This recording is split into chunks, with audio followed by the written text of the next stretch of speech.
In the heart of the Silvershadow Mountains, concealed by a veil of mist and the rugged landscape, lay the Dwarf Kingdom of Drakenhold. To those unacquainted with its existence, the mountains appeared as nothing more than a vast expanse of towering peaks and treacherous valleys. But to the dwarves, this was home. A kingdom carved out of the heart of the mountains, sustained by a network of tunnels and caverns so intricate that even the oldest of dwarves sometimes lost their way. The pride of Drakenhold was its mines. Miles and miles of tunnels stretching deep into the earth, where precious metals and gemstones lay hidden, waiting for skilled hands to unearth them.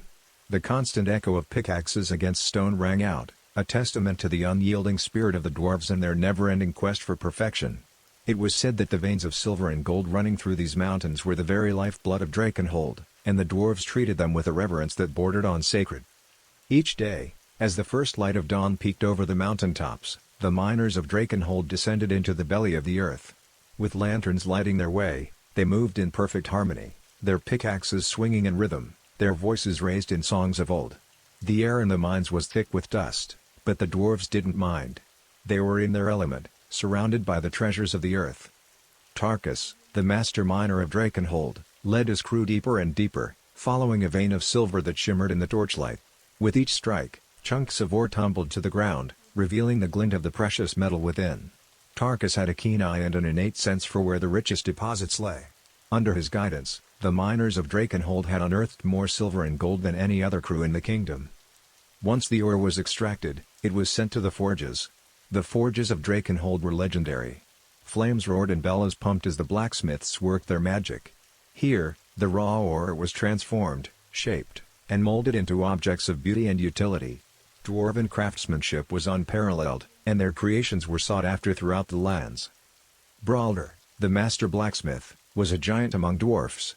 With arms as thick as tree trunks and a beard that reached his waist, he was a sight to behold at the anvil. Each blow of his hammer sent sparks flying, each swing precise and deliberate. Under his watchful eye, the ore from the mines was smelted and refined, the impurities carefully removed, leaving behind only the purest metal. It was from this metal that the weapons of Drakenhold were forged. Swords with blades so sharp they could slice through the thickest armor, axes with heads that gleamed menacingly in the light, and shields that could withstand the mightiest blows. These weapons were not just tools of war, they were works of art, each one unique, bearing the mark of its creator. But it wasn't just weapons that emerged from the forges. There was also jewelry. Necklaces, bracelets, and rings set with gemstones of every hue. The jewelers of Drakenhold were artists in their own right, and their creations were as coveted as the weapons. Gemstones mined from the depths of the earth were carefully cut and polished, their natural beauty enhanced by the skilled hands of the dwarves. Lila, a young jeweler with a talent that belied her years, was responsible for some of the most exquisite pieces to come out of Drakenhold. Her fingers danced over the gemstones, setting them in intricate patterns, weaving metal and gem together in a harmonious dance. Her creations were sought after by royalty and nobility alike, and her name was whispered in awe in the great halls of the kingdom. As the day drew to a close, the dwarves of Drakenhold emerged from the mines and forges, their faces streaked with soot, their hands bearing the marks of their labor. They returned to their homes, hearts full of pride and satisfaction, knowing that they had once again lived up to the legacy of their ancestors. And as the sun set behind the Silvershadow Mountains, casting long shadows over the kingdom of Drakenhold, the fires of the forges continued to burn bright, a beacon of hope and a testament to the indomitable spirit of the dwarves. In the bustling market of Drakenhold, a grand display stood out, drawing admirers from near and far. This was the stall of Keldrin, a merchant of great renown, known to have connections with the finest craftsmen and miners of the kingdom. His tent was adorned with the weapons and jewels freshly forged from the depths, each piece meticulously displayed to showcase its beauty and craftsmanship. The dwarf lords and ladies, dressed in fine robes and adorned in exquisite jewelry, wandered through the market, their eyes drawn to Keldrin's offerings. The glint of perfectly forged swords, the shimmer of meticulously crafted jewelry, the allure of Keldrin's stall was undeniable. Many a deal was struck under that tent, gold coins exchanged for the promise of a weapon or a trinket that bore the mark of Drakenhold's finest.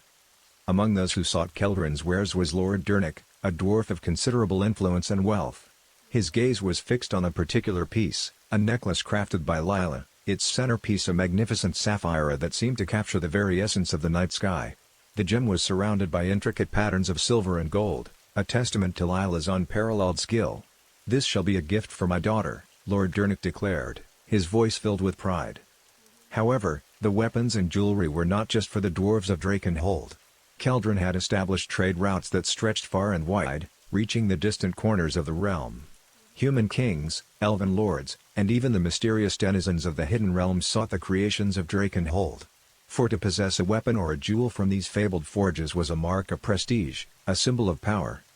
As the days turned to weeks, convoys laden with treasures from the heart of Silvershadow Mountains began their journey to distant lands. They traversed treacherous terrains, crossed raging rivers, and navigated dense forests, their path illuminated by the gleam of Drakenhold's creations. Braldor's weapons were especially sought after by the warrior clans of the north.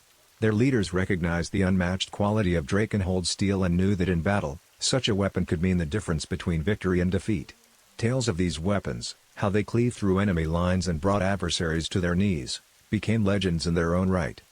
Lila's jewelry, on the other hand, adorned the necks and wrists of princesses and queens, their beauty amplified by the exquisite craftsmanship of Drakenhold.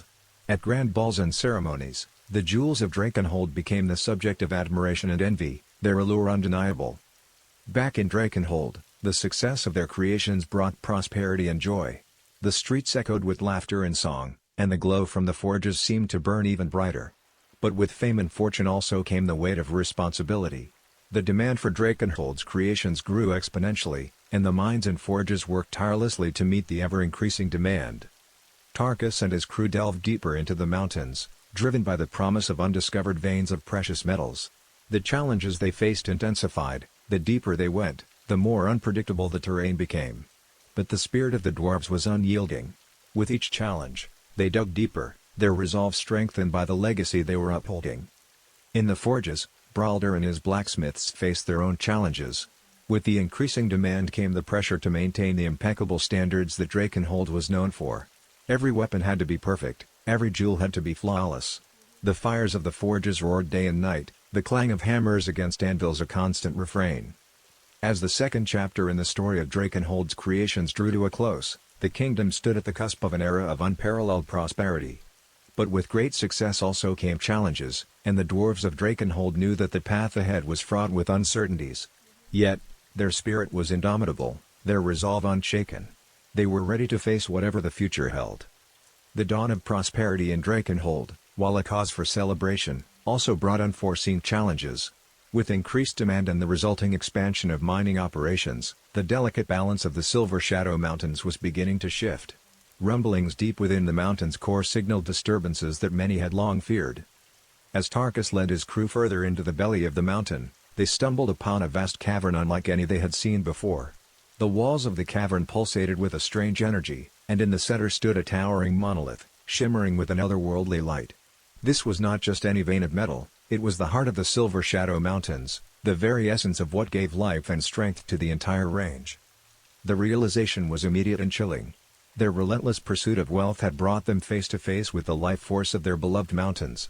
Tarkus, understanding the gravity of their discovery, ordered an immediate halt to all mining operations in that area. News of the discovery spread like wildfire throughout Drakenhold. An emergency council was convened, with leaders, miners, blacksmiths, and craftsmen gathering to discuss the way forward. The debate was intense, with many arguing for the preservation of the mountain's heart, while others, driven by the lure of unmatched wealth, saw it as the ultimate prize. Braldor, having forged countless weapons from the metals of these mountains, voiced his concerns. "We owe our very existence to these mountains. To plunder its heart would be to forsake our legacy, our honor," he argued, his voice resonating with the weight of his experience. Lila, with her innate connection to the gemstones and metals she worked with, echoed Braldor's sentiments. "We must respect the heart of the mountain, for it is the heart of Drakenhold itself. Our creations are but a reflection of its beauty, and we must not tarnish that." As the debates raged on, a surprising voice emerged from the crowd. It was Keldrin, the merchant. "Our creations have brought joy and prosperity not just to Drakenhold but to realms far and wide. But we must ask ourselves, at what cost?" He unveiled a piece from his collection, a sword forged by Braldor, its blade reflecting the glow of the mountain's heart. "This is our legacy," he declared, "not just the metal, but the honor, the craftsmanship, the spirit." The council, after much deliberation, reached a unanimous decision. Mining operations around the heart of the mountain would cease, and efforts would be redirected towards preserving and protecting the very essence of the Silvershadow Mountains. Drakenhold would continue its legacy of craftsmanship, but with a renewed respect for the mountains that had given them so much. As the decision was announced, a collective sense of pride and relief washed over Drakenhold. The fires of the forges burned with renewed vigor, but now, they were guided by a deeper understanding and respect for the source of their creations. Years passed, and the story of Drakenhold's decision became legendary. The kingdom was celebrated not just for its unmatched craftsmanship but for its honor and integrity. The creations of Drakenhold, already sought after, became even more treasured, for they now bore not just the mark of the craftsman but the heart and soul of the Silvershadow Mountains. And so, in the shadow of towering peaks and amidst the echoing chants of the forges, the dwarves of Drakenhold continued their legacy. A legacy not just of metal and gemstones, but of honor, respect, and a deep connection to the heart of the mountains they called home.